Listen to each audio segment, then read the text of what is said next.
ਸਤਿ ਸ਼੍ਰੀ ਅਕਾਲ, ਨਮਸਕਾਰ ਤੇ ਆਦਾਬ। ਮੈਂ ਹਾਂ ਹਰਜਿੰਦ ਮੰਗੜ ਤੇ ਤੁਸੀਂ ਦੇਖ ਰਹੇ ਹੋ ਇੰਡੋਸ ਟੀਵੀ। ਸਵਾਗਤ ਹੈ ਜੀ ਸਾਰਿਆਂ ਦਾ। ਖਬਰਾਂ ਦੀ ਸ਼ੁਰੂਆਤ ਕਰਦੇ ਹਾਂ ਹੈਡਲਾਈਨਸ ਦੇ ਨਾਲ। ਲਾਪਰਵਾਹ ਸਰਕਾਰੀ ਮੁਲਾਜ਼ਮਾਂ ਦੀ ਹੁਣ ਖੈਰ ਨਹੀਂ। ਕੰਮ ਨਾ ਕਰਨ ਵਾਲੇ ਕਰਮਚਾਰੀਆਂ ਉੱਤੇ ਪੰਜਾਬ ਸਰਕਾਰ ਕਰਨ ਜਾ ਰਹੀ ਹੈ ਕਾਰਵਾਈ, ਸੋ ਸਾਵਧਾਨੀ ਵਰਤਣ ਦੀ ਹੈ ਲੋੜ। ਪੰਜਾਬ 'ਚ 4,78,000 ਬੱਚਿਆਂ ਨੇ ਸਕੂਲ ਦਾ ਆਨਲਾਈਨ ਟੈਸਟ ਦੇ ਕੇ ਬਣਾਇਆ ਵਿਸ਼ਵ ਰਿਕਾਰਡ। ਗੁਰਦਾਸਪੁਰ ਦੇ ਅਧਿਆਪਕਾਂ ਨੇ ਕੀਤੀ ਪ੍ਰੈਸ ਕਾਨਫਰੰਸ। ਹਾਈ ਕੋਰਟ ਨੇ ਮਾਪਿਆਂ ਨੂੰ ਦਿੱਤੀ ਵੱਡੀ ਰਾਹਤ। ਫੀਸ ਨਾ ਭਰ ਸਕਣ ਕਾਰਨ ਬੱਚਿਆਂ ਦਾ ਨਹੀਂ ਕੱਟਿਆ ਜਾ ਸਕਦਾ ਸਕੂਲ ਤੋਂ ਨਾਮ। ਸਿੱਧੂ ਮੂਸੇਵਾਲੇ ਦੀਆਂ ਮੁਸ਼ਕਲਾਂ ਨਹੀਂ ਲੈ ਰਹੀਆਂ ਰੁਕਣ ਦਾ ਨਾਂ, ਜ਼ਮਾਨਤ ਹੋਈ ਰੱਦ। ਅਜੇ ਵੀ ਮੂਸੇਵਾਲਾ ਪੁਲਿਸ ਦੀ ਪਹੁੰਚ ਤੋਂ ਬਾਹਰ।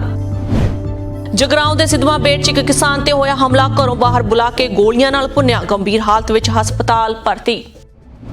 ਜੀ ਔਰ ਖਬਰਾਂ ਦੀ ਤਫਸੀਲ ਤੇ ਖਬਰਾਂ ਦੇ ਵਧੇਰੇ ਚਰਚਾ ਕਰਨ ਲਈ ਸਾਡੇ ਨਾਲ ਜੁੜ ਚੁੱਕੇ ਨੇ ਪੰਜਾਬ ਤੋਂ ਗੁਰਕਵਾਲ ਬਰਾੜ ਜੀ। ਸਤਿ ਸ਼੍ਰੀ ਅਕਾਲ ਜੀ। ਸਤਿ ਸ਼੍ਰੀ ਅਕਾਲ ਹਰਜਿੰਦ ਜੀ, ਤੇ ਸਤਿ ਸ਼੍ਰੀ ਅਕਾਲ ਆ ਉਹਨਾਂ ਦਰਸ਼ਕਾਂ ਨੂੰ ਜੋ ਲਗਾਤਾਰ ਸਾਡੇ ਨਾਲ ਇਸ ਪ੍ਰੋਗਰਾਮ ਵਿੱਚ ਜੁੜਦੇ ਆ ਜੀ।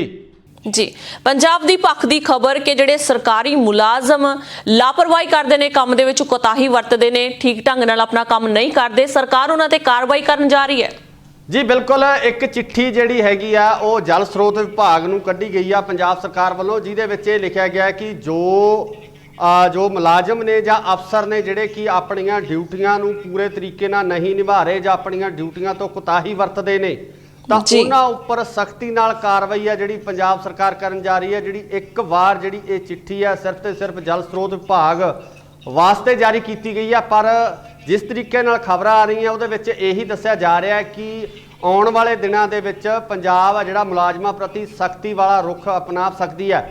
ਸੋ ਇੱਥੇ ਇਹ ਵੀ ਦੱਸਣਯੋਗ ਹੈ ਕਿ ਜੋ ਮੁਲਾਜ਼ਮ ਪਿਛਲੇ 20-25 ਸਾਲਾਂ ਤੋਂ ਲਗਾਤਾਰ ਇਸ ਤਰ੍ਹਾਂ ਦੀਆਂ ਕੁਤਾਹੀਆਂ ਵਰਤ ਰਹੇ ਆ, ਉਹਨਾਂ ਦੀਆਂ ਜਿਹੜੀ ਛਾਣਬੀਨ ਕਰਨ ਵਾਸਤੇ ਵੀ ਕਿਹਾ ਗਿਆ ਤਾਂ ਜੋ ਉਹਨਾਂ ਉੱਪਰ ਬਣਦੀ ਕਾਰਵਾਈ ਆ ਉਹ ਕੀਤੀ ਜਾ ਸਕੇ।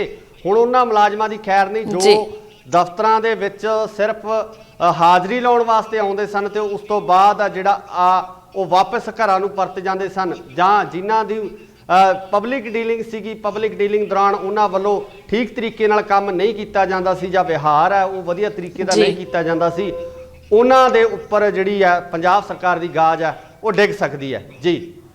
ਲਾਕਡਾਊਨ ਦੇ ਦਿਨਾਂ ਕਰਕੇ ਸਕੂਲੀ ਬੱਚਿਆਂ ਦਾ ਸਕੂਲ ਜਾਣਾ ਬੰਦ ਹੋਇਆ ਹੈ, ਸੋ ਆਨਲਾਈਨ ਸਿੱਖਿਆ ਕਰਾਈ ਸ਼ੁਰੂ ਕੀਤੀ ਗਈ ਹੈ। ਇਸ ਦੇ ਸੰਦਰਭ ਦੇ ਵਿੱਚ 4,78,000 ਬੱਚਿਆਂ ਨੇ ਆਨਲਾਈਨ ਟੈਸਟ ਦਿੱਤਾ, ਜਿਹੜਾ ਕਿ ਵਿਸ਼ਵ ਰਿਕਾਰਡ ਬਣ ਗਿਆ। ਇਸ ਦੇ ਸੰਦਰਭ ਦੇ ਵਿੱਚ ਗੁਰਦਾਸਪੁਰ ਦੇ ਟੀਚਰਸ ਵੱਲੋਂ ਪ੍ਰੈਸ ਕਾਨਫਰੰਸ ਕੀਤੀ ਗਈ ਹੈ। ਅੱਜ ਦੀ ਜਿਹੜੀ ਪ੍ਰੈਸ ਕਾਨਫਰੰਸ ਹੈ ਇਹ ਪਿਛਲੇ ਦਿਨੀ ਬੱਚਿਆਂ ਦਾ 30 ਮਈ ਤੇ 31 ਮਈ ਨੂੰ ਇੱਕ ਆਨਲਾਈਨ ਟੈਸਟ ਲਿਆ ਗਿਆ ਸੀ। ਇਸ ਵਿੱਚ ਪੂਰੇ ਪੰਜਾਬ ਦੇ ਵਿੱਚੋਂ 4,78,000 ਬੱਚਿਆਂ ਨੇ ਜਿਹੜਾ ਭਾਗ ਲੈ ਕੇ ਪੂਰੀ ਦੁਨੀਆ ਨੂੰ ਦੱਸ ਦਿੱਤਾ ਕਿ ਆਨਲਾਈਨ ਸਿੱਖਿਆ ਦੇ ਨਾਲ ਇਸ ਮਹਾਮਾਰੀ ਦੇ ਸਮੇਂ ਦੇ ਵਿੱਚ ਵੀ ਜਿਹੜੇ ਸਿੱਖਿਆ ਗ੍ਰਹਿਣ ਕਰਨ ਦੇ ਨਵੇਂ ਸਾਡੇ ਕੋਲ ਮੌਕੇ ਆ। ਇਸ ਦਾ ਸ਼੍ਰੇਅ ਜਾਂਦਾ ਪੰਜਾਬ ਦੇ ਸਮੂਹ 6800 ਕੰਪਿਊਟਰ ਅਧਿਆਪਕਾਂ ਨੂੰ, ਜਿਨ੍ਹਾਂ ਨੇ ਇੱਕ ਨੈਟਵਰਕ ਦਾ ਕੰਮ ਕਰਕੇ ਪੰਜਾਬ ਦੇ ਸਾਰੇ ਸਕੂਲਾਂ ਦੇ ਬੱਚਿਆਂ ਦੇ ਨਾਲ ਸਿੱਧਾ ਰਾਬਤਾ ਕੀਤਾ, ਉਹਨਾਂ ਨੂੰ ਕੰਟੈਂਟ, ਉਹਨਾਂ ਨੂੰ ਸਿਲੇਬਸ ਦਾ ਸੰਬੰਧਿਤ ਜਿਹੜਾ ਮਟੀਰੀਅਲ ਪਹੁੰਚਾਇਆ, ਉਸ ਤੋਂ ਬਾਅਦ ਟੈਸਟ ਦਾ ਸਾਰੇ ਦੇ ਸਾਰੇ ਲਿੰਕ ਪਹੁੰਚਾਏ ਤਾਂ ਕਿ ਬੱਚੇ ਜਿਹੜੇ ਉਸ ਦੇ ਵਿੱਚ ਭਾਗ ਲੈ ਸਕਣ।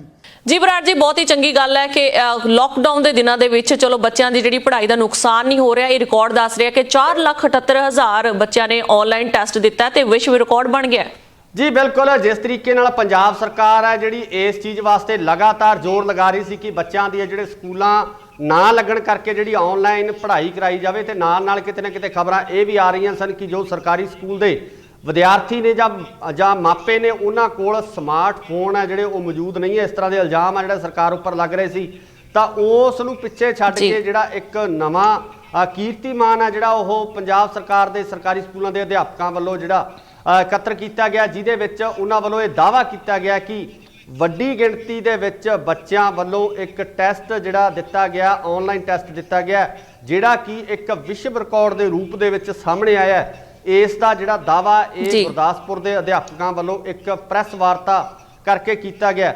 ਜੇਕਰ ਇਹਦੇ ਵਿੱਚ ਪੂਰਨ ਸੱਚਾਈ ਹੈ ਜਾਂ ਬਿਲਕੁਲ ਇਸ ਤਰ੍ਹਾਂ ਦਾ ਹੋਇਆ, ਸੋ ਕਿਤੇ ਨਾ ਕਿਤੇ ਇਹ ਐਜੂਕੇਸ਼ਨ ਡਿਪਾਰਟਮੈਂਟ ਵਾਸਤੇ ਮਾਣ ਵਾਲੀ ਗੱਲ ਹੈ, ਉਹਨਾਂ ਵਾਸਤੇ ਫਖਰ ਵਾਲੀ ਗੱਲ ਹੈ ਕਿ ਉਹਨਾਂ ਨੇ ਇੰਨੇ ਵੱਡੇ ਪੱਧਰ ਤੇ ਬੱਚਿਆਂ ਤੱਕ ਜਿਹੜੀ ਸਿੱਖਿਆ ਪਹੁੰਚਾਉਣ ਦੀ ਕੋਸ਼ਿਸ਼ ਕੀਤੀ ਹੈ। ਤਾਂ ਸਾਡੇ ਹਿਸਾਬ ਨਾਲ ਇਹ ਲੱਗਦਾ ਕਿ ਇਹ ਅਧਿਆਪਕ ਵਧਾਈ ਦੇ ਪਾਤਰ ਨੇ ਜਿਨ੍ਹਾਂ ਵੱਲੋਂ ਕੀਰਤੀਮਾਨ ਸਥਾਪਿਤ ਕੀਤਾ ਗਿਆ। ਹਾਈ ਕੋਰਟ ਵੱਲੋਂ ਮਾਪਿਆਂ ਨੂੰ ਕੁਝ ਰਿਆਇਤ ਦਿੰਦੇ ਹੋਏ ਕਿਹਾ ਹੈ ਕਿ ਜਿਹੜੇ ਬੱਚੇ ਪ੍ਰਾਈਵੇਟ ਸਕੂਲਾਂ ਦੀ ਫੀਸ ਨਹੀਂ ਭਰ ਸਕਣਗੇ ਉਹਨਾਂ ਬੱਚਿਆਂ ਦਾ ਨਾਂ ਨਹੀਂ ਕੱਟਿਆ ਜਾਵੇਗਾ। ਜੀ ਬਿਲਕੁਲ ਹਰਜਿੰਦ, ਜਿਸ ਤਰੀਕੇ ਨਾਲ ਇਹ ਸਾਰਾ ਮਾਮਲਾ ਨਿਕਲ ਕੇ ਸਾਹਮਣੇ ਆਇਆ, ਇਹਦੇ ਵਿੱਚ ਮਾਣਯੋਗ ਹਾਈ ਕੋਰਟ ਵੱਲੋਂ ਜਿਹੜਾ ਇੱਕ ਨਵਾਂ ਹੁਕਮ ਜਾਰੀ ਕਰ ਦਿੱਤਾ ਗਿਆ, ਜਿਹਦੇ ਵਿੱਚ ਕਿਹਾ ਗਿਆ ਕਿ ਅਗਰ ਕੋਈ ਮਾਪੇ ਆ ਜਿਹੜੇ ਉਹ ਆਰਥਿਕ ਮੰਦਹਾਲੀ ਕਾਰਨ ਜਾਂ ਲਾਕਡਾਊਨ ਕਾਰਨ ਜਿਨ੍ਹਾਂ ਦੇ ਕੰਮ ਛੁੱਟ ਗਏ ਨੇ, ਜਿਨ੍ਹਾਂ ਦੇ ਕਾਰੋਬਾਰ ਠੱਪ ਹੋ ਗਏ ਨੇ, ਅਗਰ ਉਹ ਫੀਸ ਭਰਨ ਤੋਂ ਅਸਮਰੱਥ ਨੇ ਤਾਂ ਉਹ ਸੰਬੰਧਿਤ ਸਕੂਲ ਨੂੰ ਇੱਕ ਪੱਤਰ ਲਿਖ ਕੇ ਦੇ ਸਕਦੇ ਆ, ਜਿਹਦੇ ਵਿੱਚ ਆਪਣੀ ਆਰਥਿਕ ਸਥਿਤੀਆਂ ਦੀ ਜਾਣਕਾਰੀ ਸਕੂਲ ਨੂੰ ਦੇਣ ਤੇ ਉਸ ਤੋਂ ਬਾਅਦ ਆ ਜਿਹੜਾ ਸਕੂਲ ਵੱਲੋਂ ਉਸ ਦਾ ਜਵਾਬ ਉਹ ਵੀ ਦਿੱਤਾ ਜਾਣਾ ਲਾਜ਼ਮੀ ਕਿਹਾ ਗਿਆ। ਤੇ ਨਾਲ ਹੀ ਜਿਹੜਾ ਇਹ ਹੁਕਮ ਜਾਰੀ ਹੋਇਆ ਕਿ ਕਿਸੇ ਵੀ ਬੱਚੇ ਦਾ ਜਿਹੜਾ ਸਕੂਲ ਦੇ ਵਿੱਚੋਂ ਨਾਮ ਹੈ ਉਹ ਨਹੀਂ ਕੱਟਿਆ ਜਾਵੇਗਾ, ਕਿਉਂਕਿ ਪਹਿਲਾਂ ਹਾਈ ਕੋਰਟ ਵੱਲੋਂ ਹੀ ਇਹ ਹੁਕਮ ਜਾਰੀ ਹੋਇਆ ਸੀ ਕਿ 70% ਦੇ ਕਰੀਬ ਜਿਹੜੀ ਟਿਊਸ਼ਨ ਫੀਸ ਹੈ ਉਹ ਸਕੂਲ ਆ ਜਿਹੜੇ ਉਹ ਲੈ ਸਕਦੇ ਆ। ਉਸ ਤੋਂ ਬਾਅਦ ਇਹ ਜਿਹੜਾ ਨਵਾਂ ਹੁਕਮ ਹੈ ਮਾਨਯੋਗ ਹਾਈ ਕੋਰਟ ਵੱਲੋਂ ਜਾਰੀ ਕੀਤਾ ਗਿਆ ਤੇ ਕਿਤੇ ਨਾ ਕਿਤੇ ਇਹ ਮਾਪਿਆਂ ਵਾਸਤੇ ਰਾਹਤ ਦੀ ਖਬਰ ਹੈ, ਜਿਹੜੇ ਕਿ ਇਸ ਕਰੋਨਾ ਵਾਇਰਸ ਕਾਰਨ ਆਰਥਿਕ ਮੰਦਹਾਲੀ ਦੀ ਮਾਰ ਨੂੰ ਝੱਲ ਰਹੇ ਸੀ, ਉਹਨਾਂ ਵਾਸਤੇ ਇੱਕ ਬੜੀ ਵੱਡੀ ਰਾਹਤ ਦੀ ਖਬਰ ਹੈ। ਜੀ ਪੰਜਾਬੀ ਗਾਇਕ ਸਿੱਧੂ ਮੂਸੇਵਾਲ ਦੀਆਂ ਮੁਸ਼ਕਲਾਂ ਰੁਕਣ ਦਾ ਨਾਂ ਨਹੀਂ ਲੈ ਰਹੀਆਂ ਨੇ। ਜ਼ਮਾਨਤ ਦੀ ਅਰਜ਼ੀ ਵੀ ਖਾਰਜ ਕੀਤੀ ਗਈ ਹੈ। ਉਸ ਤੋਂ ਬਾਅਦ ਸਿੱਧੂ ਮੂਸੇਵਾਲੇ ਦਾ ਕੋਈ ਅਤਾ ਪਤਾ ਨਹੀਂ ਹੈ, ਪੁਲਿਸ ਦੀ ਪਹੁੰਚ ਤੋਂ ਅਜੇ ਵੀ ਬਾਹਰ ਹੈ। ਜੀ ਹਰਜੰਤ, ਬਿਲਕੁਲ ਜਿਸ ਤਰ੍ਹਾਂ ਕਿ ਪਹਿਲਾਂ ਖਬਰਾਂ ਆਈਆਂ ਸੀ ਕਿ ਸਿੱਧੂ ਮੂਸੇਵਾਲੇ ਨੂੰ ਜਿਹੜਾ ਹੈਗਾ ਉਸਦੇ ਨਾਲ ਸਾਥੀਆਂ ਨੂੰ ਜਿਹੜੀ ਹੈ ਉਹ ਜ਼ਮਾਨਤ ਮਿਲ ਗਈ ਹੈ ਤੇ ਉਸ ਤੋਂ ਬਾਅਦ ਜਿਹੜਾ ਕਿਤੇ ਨਾ ਕਿਤੇ ਇਹ ਮਸਲਾ ਜਿਹੜਾ ਹੈਗਾ ਇਹਦੇ ਉੱਪਰ ਸਵਾਲ ਉੱਠਣੇ ਖੜੇ ਹੋ ਗਏ ਸਨ।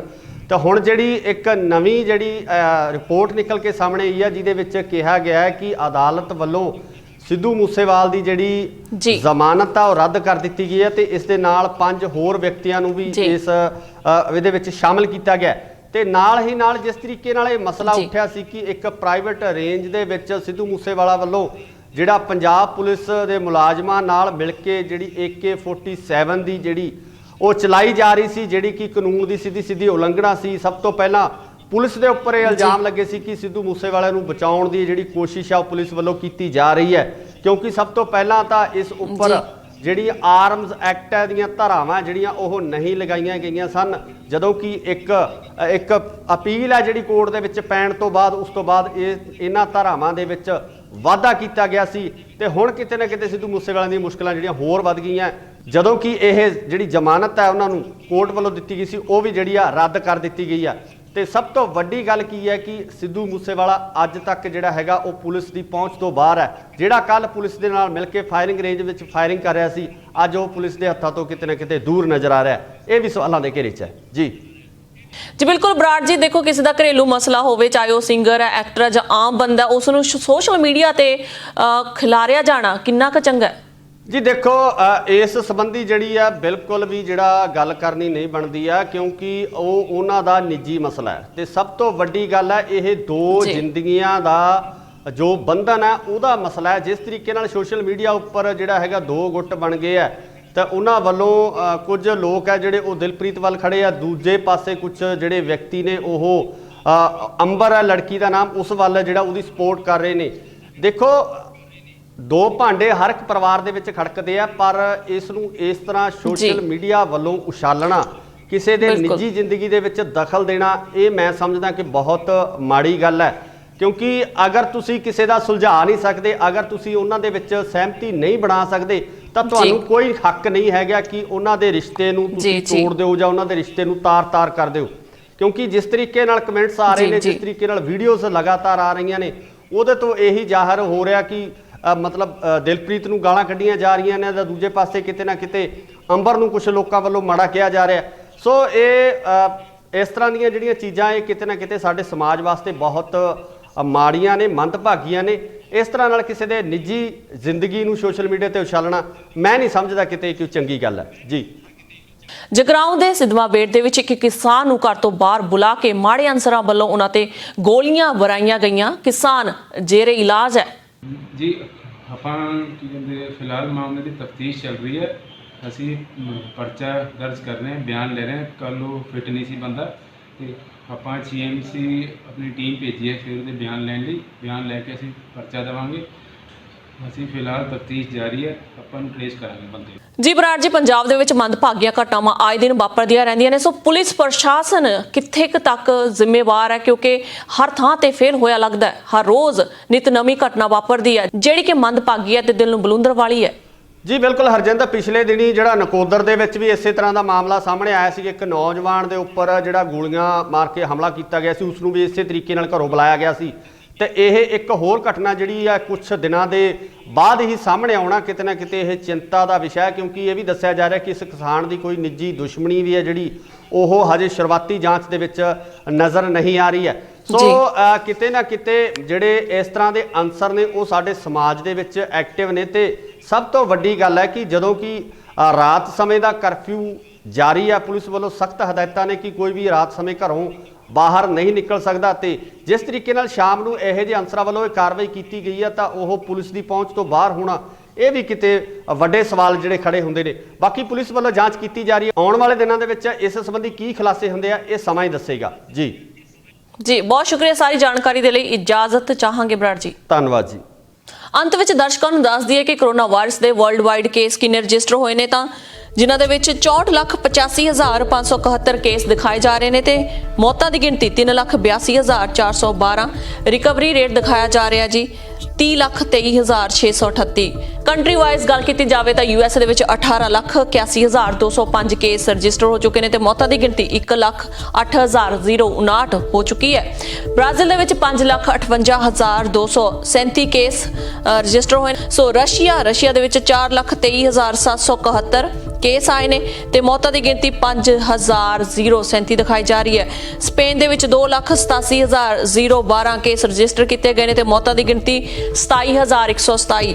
ਯੂਕੇ ਦੇ ਵਿੱਚ 2,77,985 ਤੇ ਮੌਤਾਂ ਦੀ ਗਿਣਤੀ 39,369 ਦਿਖਾਈ ਜਾ ਰਹੀ ਹੈ। ਇਟਲੀ ਦੀ ਗੱਲ ਕੀਤੀ ਜਾਵੇ ਤਾਂ 2,33,515 ਤੇ ਮੌਤਾਂ ਦੀ ਗਿਣਤੀ 33,530। ਇੰਡੀਆ 7ਵੇਂ ਨੰਬਰ ਤੇ ਹੈ। 2,07,191 ਕੇਸ ਆ ਚੁੱਕੇ ਨੇ ਇੰਡੀਆ ਦੇ ਵਿੱਚ ਤੇ ਮੌਤਾਂ ਦੀ ਗਿਣਤੀ 5,829 ਦਿਖਾਈ ਜਾ ਰਹੀ ਹੈ। ਸੋ ਇਤਿਹਾਤ ਵਰਤੋਂ ਘਰਾਂ ਤੋਂ ਬਾਹਰ ਘੱਟ ਨਿਕਲੋ, ਆਪਣੇ ਆਪ ਦੀ ਤੇ ਆਪਣੇ ਆਲੇ ਦੁਆਲੇ ਦੀ ਸਫਾਈ ਜ਼ਰੂਰ ਰੱਖੋ। ਇਜਾਜ਼ਤ ਦਿਓ। ਧੰਨਵਾਦ।